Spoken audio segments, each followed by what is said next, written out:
औज़ बिल्लाहि मिनश शैतानिर रजीम बिस्मिल्लाहिर रहमानिर रहीम रब्बि ज़िदनी इल्मा व अलहिक़नी बिस्सालिहीन। ये मैंने सूरह ताहा की 114वीं आयत और सूरह यूसुफ की 101 आयत, जिसका तर्जुमा ये है कि अस्तुमा सदगमय तनसुमा ज्योतिर्गमय, यानी अंधकार से प्रकाश की तरफ जाना और हे ईश्वर मुझे ज्ञान दे, इल्म दे। मैं इस मौजू को मैंने अपना उन्वान सुखर करार इसलिए दिया है कि हमारे बहुत पुराने दोस्त जिनका हमारे साथ साथ रहा है हिंदुस्तान में, और आज़ादारी एजिटेशन को जिस सूरत से हम लोगों ने इनकलाबी तरीक़े से 28 दिन रेगुलर ख़बरें लिख करके और उसको ज़मीन से आसमान तक पहुंचाया, और उसका नतीजा ये सामने आया कि आज़ादारी पर से पाबंदी हटी, आज़ादारी बहाल हुई, और इसमें जो मेरी सरपरस्ती की और जिनके दिशा निर्देशों के तहत मैंने हिंदुस्तान में काम किया वो हैं जनाब प्रभात रंजन दीन साहब। आज प्रभात रंजन दीन साहब एक बहुत ही अहम मौजू पर, यानी कोरोना वायरस पर अपनी खोजी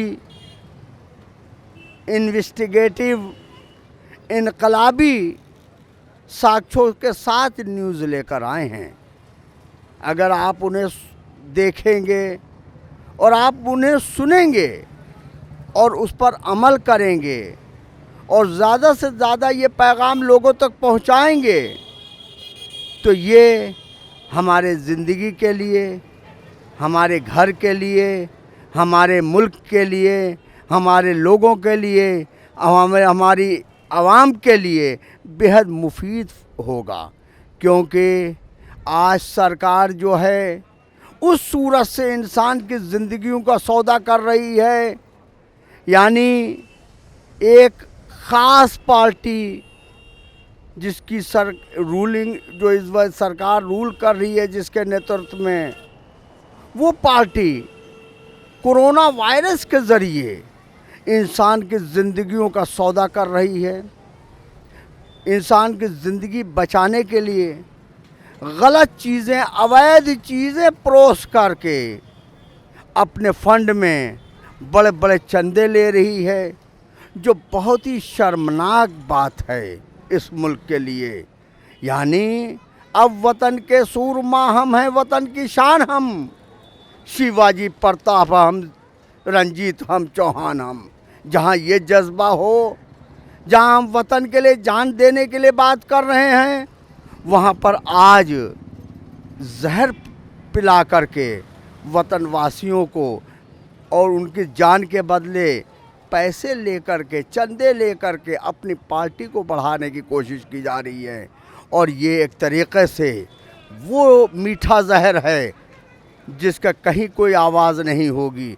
अरे भाई, कोरोना वायरस अभी जो बाइडेन ने सबसे पहले अपने लगवाया। आज ये बताइए, हमारे मुल्क के किसी भी सरबराह ने खुलेआम ऑन पब्लिक कहीं पर भी कोई वायरस का टीका लगवाया? हमने तो अभी तक सुना नहीं, ना देखा। हाँ, लगवाते हुए नाटक ज़रूर किया गया, तस्वीरें ज़रूर खिंचवाई गई। तो आप ये बताइए, क्या आप हिंदुस्तान की आवाम की जान से खिलवाड़ कर रहे हैं? अगर सरकार ऐसा कर रही है तो ये बहुत घृणित काम है। सरकार को सोचना चाहिए, भाई हम भी उनकी आवाम हैं, हम उनके आवाम हैं, और आवाम बादशाह के लिए एक बच्चे समान होती है, प्रजा एक औलाद समान होती है। तो क्या आप हमारी ज़िंदगियों का सौदा कर रहे हैं? गलत तरीक़े से वैक्सीन हमें पिलाने की ताकीद कर रहे हैं। अच्छा ठीक है, आप फिर फार्म क्यों भरवा रहे हैं? ये सुरक्षा फार्म के आगे अगर कोई बात होगी तो भाई उसके ज़िम्मेदार हमारी होगी। नहीं, आप ये हमें फॉर्म भरवाइए कि अगर कोई बात होती है तो उसकी सारी जिम्मेदारी सरकार की होगी। उसके घर के अगर कोई वैक्सीन से मरता है तो उसके घर वालों को मुआवजा दिया जाएगा, कम से कम 1 करोड़ रुपए। अगर आप इस बात के हमसे अहद किए रहे तो सबके लिए ठीक है, तो मैं सोच सकता हूं कि आप हमारे हितैषी हैं। मगर आप ये क्या है कि अभी टेस्ट हुआ नहीं, सारी चीज़ें हुई नहीं और विवाद उत्पन्न हो गया। कौन सी चीज़ आपने बनाकर आवाम के सामने पेश की है? लिहाजा हम आपसे गुजारिश करेंगे कि भाई सरकार से अनुरोध करेंगे कि सरकार इस पर पुनर्विचार करे। उन चंदों के लालच में, उन डोनेशन के लालच में हमारी जान का सौदा न करे, हमारे आवाम का सौदा न करे, मुल्क की जनता का सौदा न करे।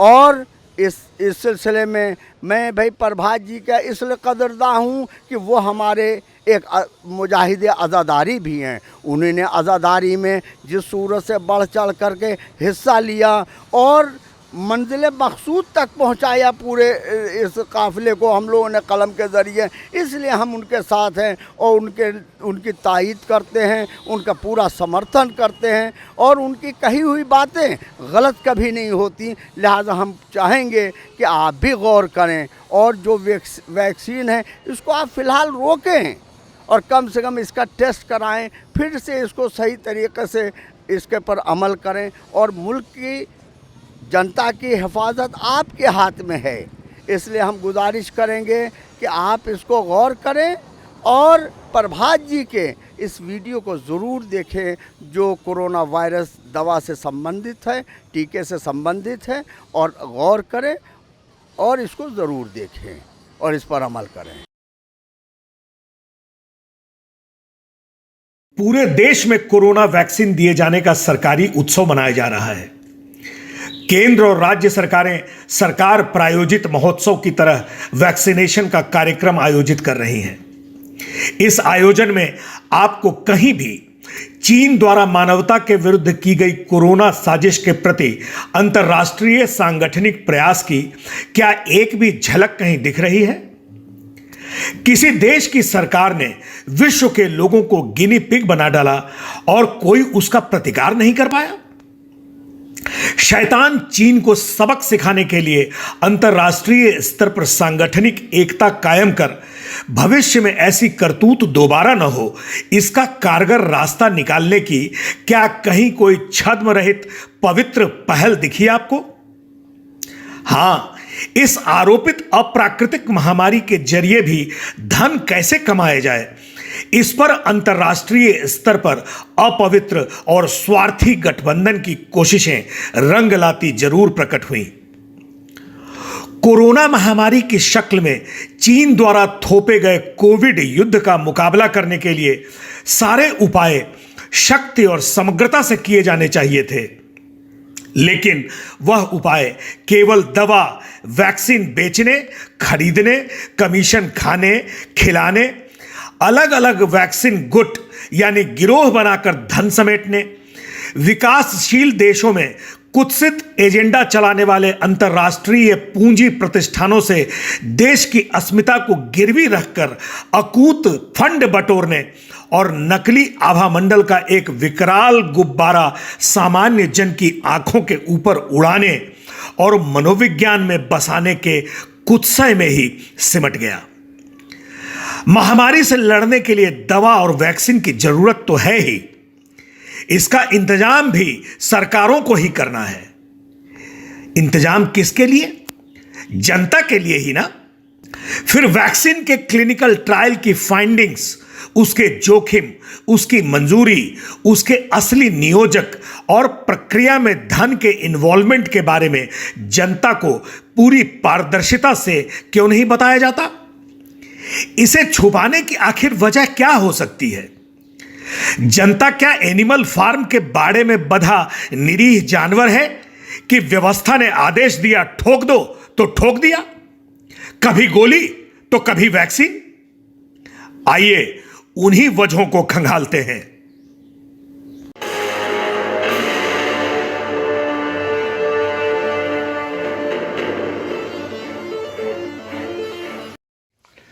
नमस्कार, मैं प्रभात रंजन दीन।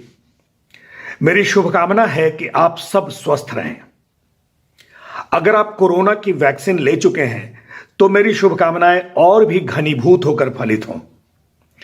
जितनी तेजी से कोरोना फैला उससे कहीं अधिक तेजी से भारत में वैक्सीन आया।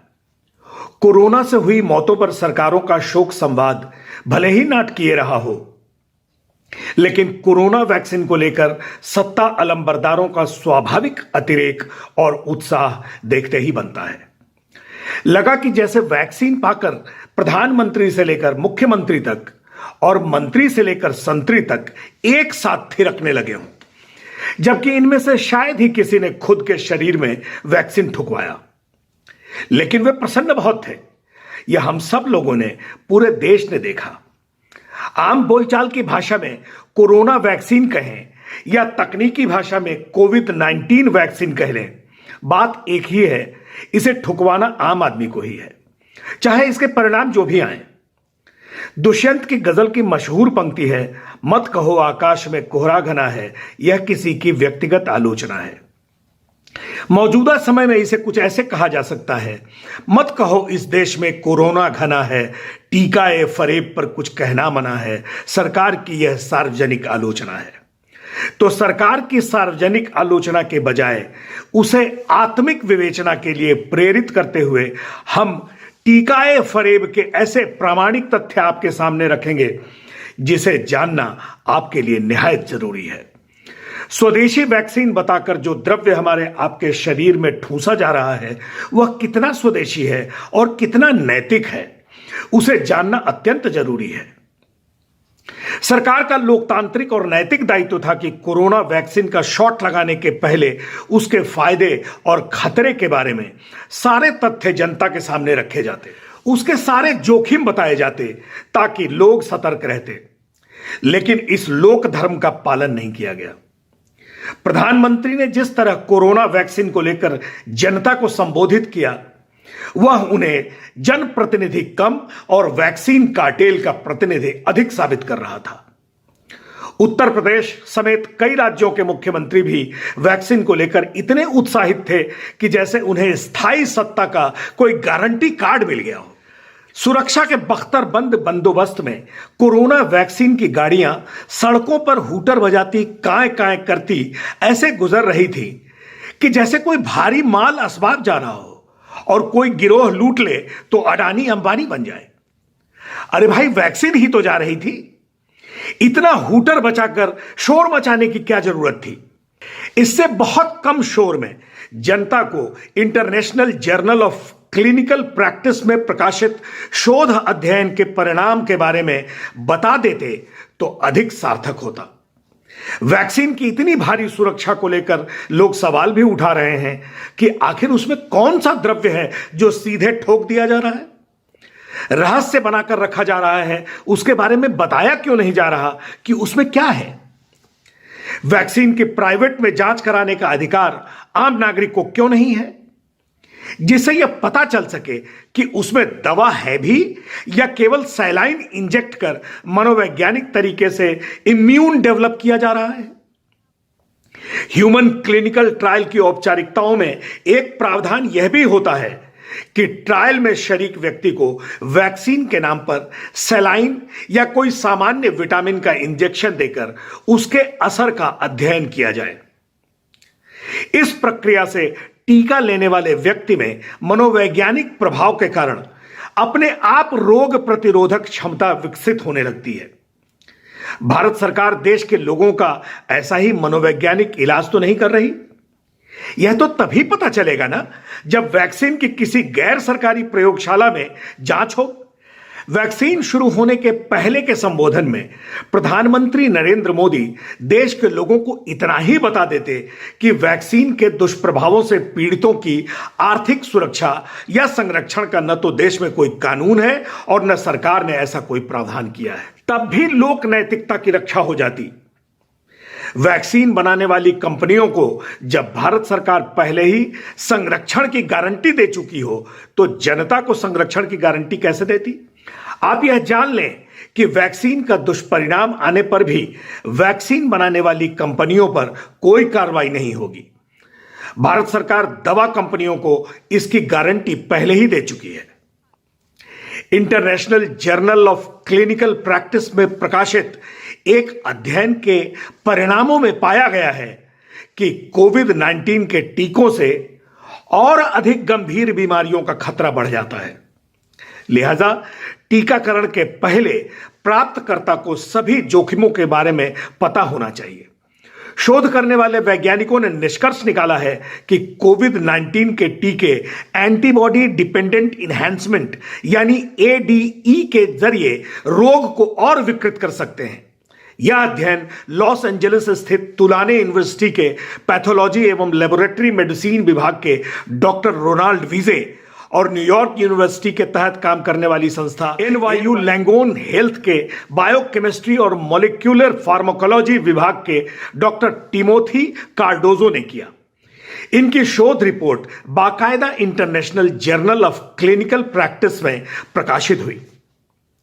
अध्ययन करने वाले वैज्ञानिक यह भी कहते हैं कि एडीई के इन जोखिमों का खुलासा उन लोगों के समक्ष जरूर किया जाना चाहिए जिन्हें टीका लगाया जा रहा है। लोगों को अंधेरे में रखकर वैक्सीन ठोकने के कारण ही भोपाल के पीपल्स मेडिकल कॉलेज में कोवैक्सीन टीका लगवाने वाले दीपक मरावी की पिछले दिनों मौत हो गई। उत्तर प्रदेश के मुरादाबाद में स्वास्थ्यकर्मी महिपाल सिंह की मौत 16 जनवरी को कोविशील्ड वैक्सीन ठोके जाने के कारण हो गई। इन मौतों पर दवा कंपनियां अपना पल्ला झाड़ रही हैं और सरकार कंपनियों को संरक्षण देने में लगी है। कंपनी की तरफ से सरकार ही बोले चली जा रही है। सरकार कहती है कि दीपक की मौत शरीर में जहर फैलने से हुई और महिपाल सिंह की मृत्यु हार्ट फेल होने से हुई। मीडिया वाले इसी को पतंग बनाकर उड़ा रहे हैं। इतनी भी समझ से काम नहीं ले रहे कि वैक्सीन लेने के बाद ही दीपक के शरीर में जहर कैसे फैल गया और महिपाल का हृदय अचानक 200 ग्राम से बढ़कर 500 ग्राम का कैसे हो गया। भैया, वैक्सीन शरीर पर दुष्प्रभाव डालेगी तो किसी न किसी अंग को तो फेल करेगी ना। वैक्सीन से हुई मौत को बीमारी बताकर टालने की अमानवीय और घृणित साजिश में नेता, अफसर और कुछ पत्रकार जुटे पड़े हैं। प्रभाव, लुभाव और दबाव तीनों फैक्टर काम कर रहा है। कोविशील्ड वैक्सीन बनाने वाली company serum institute of India के धन्ना सेठ मालिकों का आलीशान साम्राज्य देखकर और उनका भोजन खाकर फूले नहीं समाते बड़े पत्रकारों के ओछे आचरण आप भी चाहे तो देख सकते हैं। कानून सम्मत बात यह है कि लोगों को अंधेरे में रखकर वैक्सीन ठोकना अपराध है और उसके कारण किसी व्यक्ति के मरने पर दोषियों के खिलाफ हत्या का मुकदमा चलना चाहिए। आप जानते ही हैं कि फाइजर कंपनी का बना कोविड-19 का टीका लगाए जाने के कारण नॉर्वे में 2 दर्जन से अधिक लोगों की मौत हो चुकी है। हाल ही अमेरिका के मियामी में डॉक्टर ग्रेगरी माइकल की मौत फाइजर कंपनी की कोविड-19 वैक्सीन का शॉट लेने के बाद हो गई। इसके अलावा एक स्विस और एक इजरायली नागरिक की मृत्यु भी कोविड-19 का टीका लेने के कुछ घंटों बाद हो गई। वैक्सीन से बीमार होने वाले लोगों की संख्या बहुत है। कोविशील्ड वैक्सीन बनाने वाली कंपनी सीरम इंस्टीट्यूट के कारखाने में पिछले दिनों भीषण आग लगी जिसमें 5 लोग मारे गए। हो सकता है कि आस्तिकों को यह घटना ईश्वर के प्रकोप की तरह दिखती हो। खैर, थोड़ा फ्लैशबैक पे चलें। जब कोरोना वायरस का प्रकोप शुरू ही हुआ था, उन्हीं दिनों मैंने अपने न्यूज प्रोग्राम के कई क्रम में आपको बताया था कि नागालैंड के 5 गांव मिमी, सलोमी, जुबजा, रेगुरी और मेद्जी फेमा में कोरोना वायरस को लेकर किस तरह के गोपनीय वैज्ञानिक प्रयोग चल रहे थे। सुदूर पूर्वोत्तर के 5 गांवों के भोले भाले आदिवासियों पर कोरोना वायरस के दुष्प्रयोग में चीन के कुख्यात वुहान इंस्टीट्यूट ऑफ वायरोलॉजी की वैज्ञानिक डॉक्टर झेंगली शी और एक अन्य चीनी वैज्ञानिक झिंगलाऊ यांग समेत दर्जन भर वैज्ञानिक शामिल थे। आप हैरत करेंगे कि वैज्ञानिकों की टीम में Tata Institute of Fundamental Research और National Centre for Biological Science के वैज्ञानिक भी शरीक थे। इनके अलावा इस गोपनीय शोध अभियान में अमेरिका के uniformed services university of the health sciences और सिंगापुर के ड्यूक नेशनल यूनिवर्सिटी के वैज्ञानिक शामिल थे। खबर उजागर होने के बाद Indian council of medical research ने मामले की जांच कराई, जिसमें नागालैंड के गांवों में कोरोना वायरस पर हुए गोपनीय शोध परीक्षण की आधिकारिक पुष्टि हो गई। लेकिन भारत सरकार ने आईसीएमआर की वह रिपोर्ट दबा दी। उसके बाद कोरोना ने किस तरह की तबाही मचाई, उसे हम सब लोगों ने भोगा।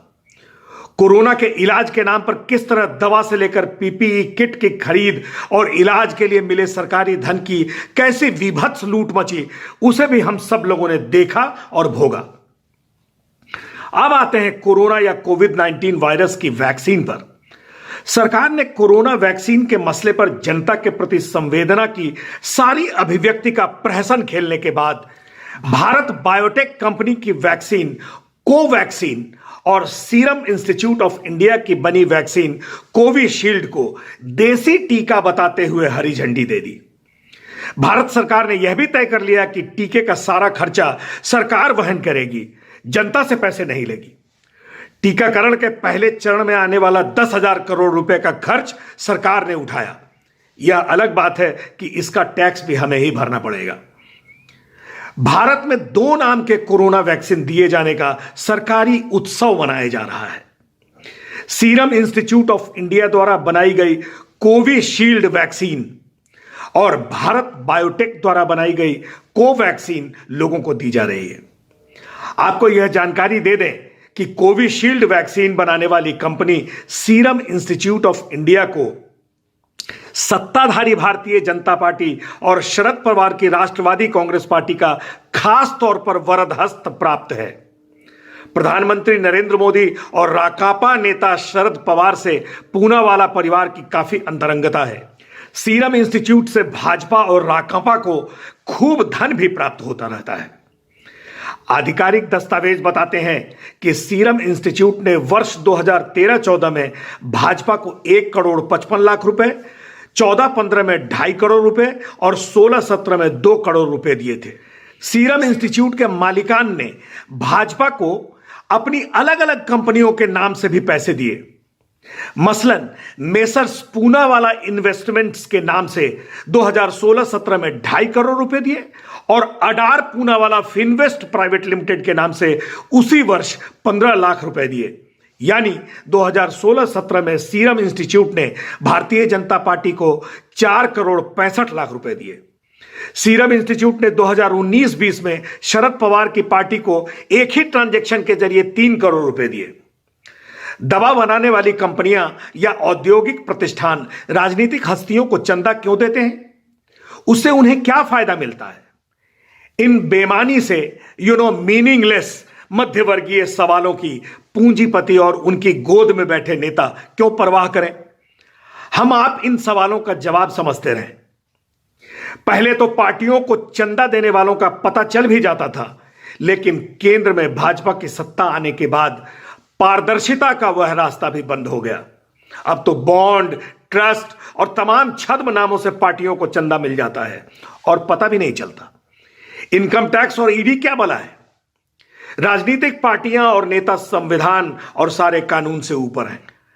आप यह भी जानते हैं कि जिसे देसी टीका बताकर हमारे आपके शरीर में ठोका जा रहा है, दरअसल वह ब्रिटिश कंपनी ऑक्सफोर्ड एस्ट्राजेनेका द्वारा डेवलप किया गया है।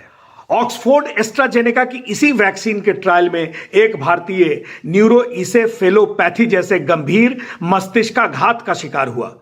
भुक्तभोगी के परिवार वालों ने सीरम इंस्टीट्यूट को कानूनी नोटिस देकर करीब $1.5 करोड़ का हर्जाना देने की मांग की है। लेकिन सीरम इंस्टीट्यूट बड़ी चालाकी से कन्नी काट रहा है। उसी ऑक्सफोर्ड एस्ट्राजेनेका द्वारा बनाई गई वैक्सीन कोविशील्ड का 1 अरब यानी 1 बिलियन डोज बनाने का करार सीरम इंस्टीट्यूट ऑफ इंडिया से हुआ है। इसके लिए bill and Melinda Gates foundation से सीरम इंस्टीट्यूट को $18.6 मिलियन मिले हैं। इस वैक्सीन को हम देसी बताकर फूले नहीं समा रहे। इस स्वदेशी संस्था पर bill and Melinda Gates foundation की धन कृपा लगातार बनी हुई है। वर्ष 2020 में फाउंडेशन ने सीरम इंस्टीट्यूट को $40 लाख दिए। सीरम इंस्टीट्यूट पर धन वर्षा का सिलसिला देखें। Bill and Melinda Gates foundation की तरफ से सीरम इंस्टीट्यूट को वर्ष 2020 में $40 लाख, वर्ष 2016 में $6,20,000, वर्ष 2014 में $1,50,00,000 और वर्ष 2012 में $18,92,006 दिए गए। अब आप समझ रहे हैं ना देसी वैक्सीन का विदेशी एजेंडा। आत्मनिर्भर भारत के इस स्वदेशी वैक्सीन के बारे में सीरम इंस्टीट्यूट ऑफ इंडिया के सीईओ अडार पूनावाला ने खुद कहा है कि सीरम इंस्टीट्यूट को ब्रिटिश कंपनी एस्ट्राजेनेका ऑक्सफोर्ड की वैक्सीन बनाने का अधिकार यानी ऑथराइजेशन इस शर्त पर मिला है कि वह इसे भारत के बाहर नहीं भेजेगा और न भारतवर्ष के खुले बाजार में बेचेगा। यानी वैक्सीन आने के पहले ही सारी किलेबंदी कर ली गई थी। जिस भारत बायोटेक को स्वदेशी बताने से सत्ता सियासतदान आगाह नहीं रहे, उस भारत बायोटेक को बिल गेट्स ने खड़ा किया है। Bill and Melinda Gates foundation द्वारा भारत बायोटेक को की गई फंडिंग का यह आंकड़ा देखिए। वर्ष 2019 में भारत बायोटेक को $1,99,50,062 मिले। फाउंडेशन ने वर्ष 2015 में उसे $1,85,00,000 दिए थे। यह पहली भारतीय कंपनी है जिसे रोटावैक वैक्सीन बनाने के लिए bill and Melinda Gates foundation ने इतनी भारी फंडिंग की थी।